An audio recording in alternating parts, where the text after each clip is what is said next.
how we can go for calculating the HCF of a polynomial. Okay, HCF अगर हमें निकालना है किसी भी पॉलिनोमियल का तो हम वैदिक मैथमेटिक्स के सूत्र से हम HCF means highest common factor जो है हम कैसे निकाल सकते हैं। आज का वीडियो स्टार्ट करने से पहले I just needed to share कि अगर हमें HCF अर्थमेटिक के टर्म्स में या कांस्टेंट वैल्यूज़ का निकालना हो तो उसके वीडियोस मैं इसके पहले अपलोड कर चुकी हूँ, उसकी डिटेल्स भी मैं जो है शेयर कर दूँगी, ताकि अगर आज का आपको जो है ये वीडियो देखने से पहले आप उस वीडियो को भी देख लेंगे तो थोड़ा सा आपको समझ में आएगा कि अर्थमेटिक वैल्यूज़ के लिए आप कैसे HCF निकाल सकते हैं। आज हम ये देखेंगे कि पॉलिनोमियल्स के लिए हाईएस्ट कॉमन फैक्टर कैसे निकाला जाता है वैदिक मैथमेटिक्स के सूत्र को यूज़ करके। ओके, नो जब हम वैदिक मैथमेटिक्स के अप्रोचेस के या सूत्रस के थ्रू जो है अगर हम HCF निकालते हैं या हाईएस्ट कॉमन फैक्टर निकालते हैं तो जो सूत्र यूज़ होते हैं उनमें जो इम्पॉर्टेंट हैं या जनरली जो जितने भी कन्वेंशनली पॉलिनोमियल के HCF के लिए अगर हमें निकालना रहता है तो जो सूत्र यूज़ होते हैं उसमें है लोपना स्थापना भयाम। ओके, एंड लोपना स्थापना भयाम का मतलब होता है या मीनिंग होता है अल्टरनेट एलिमिनेशन एंड रिटेंशन। ये एक सूत्र हम जो है जनरली यूज़ करते हैं। इसके अलावा जो और सूत्र यूज़ होंगे उसमें संकलन व्याकलनाभ्याम है, संकलना व्याकलना। ओके, ये सूत्र भी यूज़ होगा and the meaning of the sutra is by addition and subtraction. Okay, ये दो सूत्र यूज़ होंगे। इन दो सूत्रों के अलावा भी जो है हम कुछ सब सूत्र भी यूज़ करेंगे एंड दैट विल बी आद्य माध्य मध्येन। ठीक है, मैं पूरा नहीं लिख रही हूँ, काफ़ी टाइम लग जाएगा। तो basically the meaning of the sutra is first by first and last by last. इसके अलावा जो चौथा सूत्र जो है वो यूज़ हो सकता है दैट विल बी अनुरूपेण। ओके, अनुरूपेण, ठीक है, विच मीन्स प्रोपोर्शनेटली। तो बेसिकली अगर हमें HCF निकालना हो पॉलिनोमियल का यूजिंग वैदिक मैथमेटिक्स सूत्रस तो हम ये चार सूत्रों की हेल्प से जो है हम आज के इस वीडियो में तो बेसिकली आज हम सेकेंड डिग्री के इक्वेशंस को लेकर हम सॉल्व करेंगे, बट आगे भी अगर हमें पॉलिनोमियल्स पर अगर वर्क करना है और अगर हमें HCF निकालना है तो इन चार सूत्रों की मदद से हम जो है HCF कैलकुलेट कर सकते हैं। ना कुछ एग्जाम्पल्स ले लेते हैं, उससे हमें समझ में आ जाएगा कि हम कैसे इन सूत्रों की मदद से हम HCF निकाल सकते हैं। Suppose we start with the first example, x² + 7x + 6. This is the first equation and the second equation is suppose x² - 5x - 2. ये हमारे पास दो इक्वेशन हैं और इन दोनों इक्वेशन को जो है हमें सॉल्व करना है so as to get the HCF of the value. Now as I told you, हम जनरली ये जो सूत्र हैं that is alternate elimination and retention, लोपन स्थापनाभ्याम एंड संकलन व्याकलनाभ्याम, ये दो सूत्रों को यूज़ करके जो है हम सॉल्व करेंगे। नाउ जब हम सॉल्व कर रहे हैं उससे पहले I just want to share one thing कि अगर आप ये दोनों इक्वेशंस को देखें तो there are a few things that has to be understood before applying or before solving the problem. पहली चीज़ ये है, अगर आप हाईएस्ट डिग्री देखिए तो हाईएस्ट डिग्री दोनों की सेम है, first thing. And second thing, अगर आप कांस्टेंट वैल्यूज़ को देखिए तो constant values are of alternate sign, एक पॉजिटिव है और नेगेटिव है। इसका मतलब हम क्या कर सकते हैं, इसमें एडिशन एंड सब्ट्रैक्शन हम यूज़ करके जो है एक बार हम दोनों इक्वेशंस को ऐड कर देंगे, दूसरी बार हम दोनों इक्वेशंस को सब्ट्रैक्ट करेंगे। इससे बेनिफिट क्या होगा वो हम पहले देख लेते हैं। यहाँ पर मैंने जो पहला पार्ट यूज सॉल्व किया है दैट इज़ बाय एडिशन, यानी फर्स्ट इक्वेशन और सेकेंड इक्वेशन दोनों को हम ऐड कर रहे हैं। अगर हम ऐड कर रहे हैं तो व्हाट यू विल गेट +6 - 6, यानी हमारा कांस्टेंट कैंसिल हो जाएगा और जो वेरिएबल है that will be 2x² + 2x। As we can make out दोनों में 2x कॉमन है, हमारा ब्रैकेट में बच क्या जाएगा x + 1। ओके, अब हमने दोनों इक्वेशंस को ऐड किया। The second thing we need to do is हमें सब्ट्रैक्शन करना है, ठीक है। वही तो इक्वेशंस लेंगे, इक्वेशंस में कोई भी हम अनुरूपण वाला लॉजिक नहीं यूज़ करेंगे क्योंकि दोनों के कोफिशिएंट सेम है। तो हमने दोनों इक्वेशन लिख लिया और उसके बाद यहाँ किया, साइन चेंज कर दिया, माइनस है ये प्लस हो जाएगा, ये माइनस है तो ये हमारा प्लस हो जाएगा, पॉजिटिव नेगेटिव कैंसिल हो जाएगा। 7 + 5 = 12x + 6 + 6 = 12। इसमें से भी हम 12 कॉमन निकालेंगे और ये हो जाएगा x + 1। इसका मतलब अगर हम दोनों में फैक्टर्स आइडेंटिफाई करें कि क्या है, तो इसमें हम देख रहे हैं x + 1 और इसमें भी है हमारा x + 1। तो ये दोनों जो इक्वेशन है उसको अगर हम सॉल्व करेंगे और उसमें highest common factor make out करेंगे तो उसका वैल्यू आ जाएगा x + 1। अगर हमें कन्वेंशनली भी अगर हमें मेक आउट करना हो तो x² + 7x + 6 और x² - 5x - 6, ये दो इक्वेशंस हैं। ये 6 है, 6 को हम ब्रेक कर सकते हैं, 3 × 2 = 6 एंड 3 × 2 = 6 एंड 6 + 1, क्योंकि हमें 7 जनरेट करना है तो हमारा ये हो जाएगा x + 6x + 6। इसका मतलब एक फैक्टर आ जाएगा x + 1, इसमें से हमने x कॉमन किया, यहाँ से हमने 6 कॉमन किया, दूसरा फैक्टर आ जाएगा 6।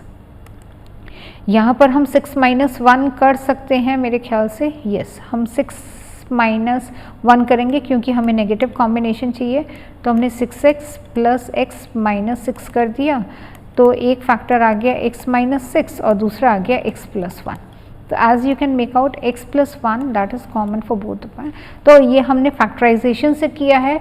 अदरवाइज अगर हमें डायरेक्ट दोनों इक्वेशंस को सॉल्व करना हो तो this is the way how we can solve the equations, both the equations simultaneously, so that we can calculate the HCF of the values और the equations of the polynomials. ठीक है, this was with the first example. हम second example पर आ जाते हैं। Suppose we have x² + 7x + 12, ये हमारा फर्स्ट इक्वेशन है और हमारा सेकेंड इक्वेशन है x² - x - 12। अब पहले दोनों को हम लिख लेते हैं। We go with the observation to understand कि हम जो है इसको अगर अप्लाई कर सकते हैं तो ये कितना इफ़ेक्टिव होगा। तो as we can make out, highest degree के कोफिशिएंट सेम है, दोनों के कोफिशिएंट 1 है, they are of the same sign. और साथ ही जो है अगर हम कांस्टेंट की वैल्यूज़ की बात करें तो they are of opposite sign. तो इसका मतलब हम again we can use the logic of addition and subtraction, यानी हम संकलन व्याकलनाभ्याम यूज़ करके जो है हम एलिमिनेट भी कर सकते हैं। तो ये हमारे पॉजिटिव नेगेटिव एलिमिनेट हो गए। इन दो इक्वेशंस को हम ऐड कर लें तो 2x² + 6x हो गया। इसमें से 2x हम कॉमन ले लेंगे, ये हो जाएगा x + 3। ये हमने एडिशन कर लिया। दूसरे वही सेट ऑफ वैल्यूज़ को हम सॉल्व करेंगे। -12 हमने लिख दिया और यहाँ कर दिया माइनस, ये हो गया प्लस, ये हो गया प्लस, ये कैंसिल हो जाएगा, ये हो जाएगा 8x + 24, 8 हमने कॉमन ले लिया, x + 3 हो गया। So as we are able to make out, यहाँ भी हमारा x + 3 कॉमन आया है, यहाँ पर भी x + 3 कॉमन आया है। तो इसका मतलब ये दोनों इक्वेशंस का अगर हमें HCF निकालना है तो ये आ रहा है x + 3। नेक्स्ट इक्वेशन देखते हैं। Suppose we have 4x² + 8x + 3, this is the first equation, and the second equation is 4x² + 4x - 3. This is the second equation. Equations को दोनों को ऑब्जर्व कर लीजिए, क्योंकि अगर आप एलिमिनेशन एंड रिटेंशन ये अप्रोच यूज़ कर रहे हैं, यानी लोपन स्थापनाभ्याम यूज़ कर रहे हैं और संकलन व्याकलनाभ्याम यूज़ कर रहे हैं, तो आपको ये ध्यान रखना होगा कि कोफिशिएंट्स आपके सेम हैं कि नहीं हैं और मोर ओवर उनका साइन क्या है। तो हाईएस्ट कोफिशिएंट आप देखिए दोनों के 4 हैं, लोएस्ट कोफिशिएंट दोनों के 3 हैं। तो अगर आप ऐड कर रहे हैं तो क्योंकि ये ऑपोजिट साइन है ये कैंसिल हो जाएगा। This will be 8x² and this will be 12x। 4x हम कॉमन निकालेंगे, 2x + 3 हमारा फर्स्ट पार्ट से आ गया। Next is 4x² + 8x plus 3 and 4x square plus 4x minus 3। Sign change कर लेंगे, ये हो जाएगा माइनस, ये हो जाएगा माइनस, ये हो जाएगा प्लस, प्लस माइनस कैंसिल हो गया, 8 माइनस 4 हो गया 4x एंड 3 प्लस 3 हो गया हमारा 6। हम इसमें से 2 कॉमन निकालेंगे, ये हो जाएगा 2x प्लस 3। आंसर क्या आ जाएगा 2x plus 3 and 2x plus 3। तो HCF हमारा आ जाएगा 2x plus 3। This is the required answer. Last एक एग्जाम्पल देख लेते हैं। 9x square plus 9x minus 4, this is the first equation, and 9x square plus 12x plus 4, this is the second equation. ठीक है, अब थोड़ा सा प्रॉब्लम सॉल्व करने से पहले एनालाइज कर लें कि ये कितना इफेक्टिवली हम अप्लाई कर सकते हैं। As I told you in the earlier examples also, highest coefficient यहाँ दोनों का 9 है, सो दे आर सेम।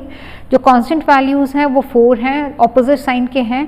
तो पहले केस में हम स्टार्ट कर सकते हैं एडिशन करने से, पॉजिटिव नेगेटिव कैंसिल हो जाएगा। This will be 18x square plus 21x, 6 नहीं 3x कॉमन निकल जाएगा, so that will B 6x plus 7। ये हमारा फर्स्ट पार्ट हो गया। सब्ट्रैक्शन अगर हम कर रहे हैं तो हमारा हो गया 9x square plus 9x minus 4 and 9x square plus 12x plus 4। Sign change कर दें, पॉजिटिव नेगेटिव कैंसिल हो जाएगा।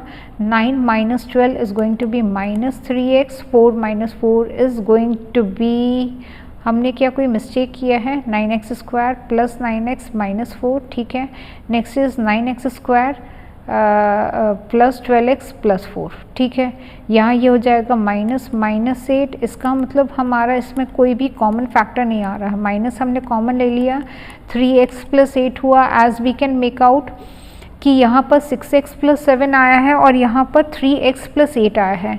None of the factors are common, इसका मतलब इसका HCF जो है वो 1 है, क्योंकि because we are not getting any of the factors being common.